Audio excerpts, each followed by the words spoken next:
Juliette threw her hands in front of her face and fell to the ground as it sprung.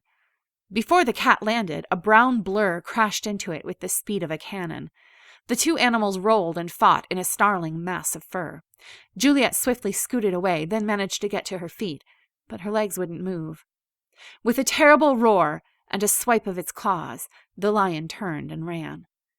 Juliette finally managed to flee. She ran for the cottage, but it was too far. The muscles in her legs burned. She couldn't breathe and tripped over a log, crying out when she landed on a bed of rocks in the creek. Pain seared her hands and knees. Juliette held her breath against the pain. The huge, dark animal that fought the lion splashed into the water. Long claws attached to a human hand tugged at her. Juliette fainted. When Juliette woke, her entire body screeched with pain. She wiggled stiff fingers and toes. "Are you all right?" It was a male voice, soothing and calm, with a rumble in his throat. Juliette turned toward the direction of the sound. A man stood at the edge of the forest, but he wasn't a man. The top half was a bearded man, with thick black hair covering his bare chest as well as his head. The bottom half had legs like a bear. Though his feet were human, his fingers were claws. Juliette's heart lodged in her throat. Juliette managed a slight nod. The creature came toward her and she backed away. He stopped and placed her fishing rod, with the fish still attached, at her feet. Something rustled in the forest, and a different beast stood at the tree line, staring. Juliette read about this beast in her lessons as a child, but the centaurs were a myth.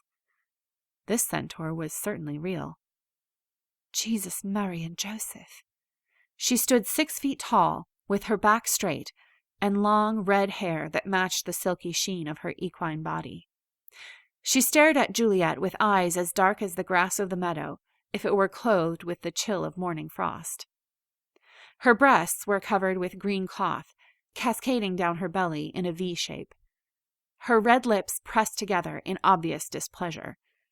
Juliette fought the urge to back away. The centaur turned her attention to the other creature, her voice as cold as her eyes.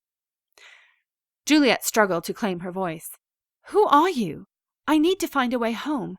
If you help me, my father will pay." "My father will pay. Do creatures like this need shillings? The centaur is no more than a horse, and who knows what that other thing is." The centaur ignored her. "This is the woman that hurt Clover, Tolor, and you risk your life to save her." Her legs shifted, hooves scraping dirt and rustling grass. "She threw rocks at him." Tolor shrugged. "It would not have been right to let her die, Celine." His voice was gentle, yet firm. He moved toward the centaur, hard muscles tightening with every step. "I didn't mean to hurt him. He scared me, and he wouldn't go away," Juliette said. Celine's cold eyes fixed on Juliette. Tolor ran his hand gently down Celine's hair, her neck, and along her back. She shivered. "Let us go now, Tolor. This woman is no concern of ours," Celine said softly. Tolor smiled and brushed her cheek with his lips. "Of course."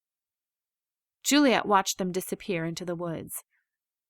"1 fish. That's all I have for dinner. It's better than nothing, I suppose."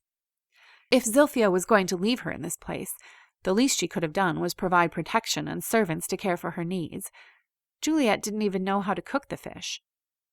She heard the sound of hooves and scanned the tree line, wondering if Tolor and Celine returned, but that wasn't where the sound came from. She turned to see Clover walking away, a knotted twine bag lying near the fish. Maybe I was meaner than I needed to be.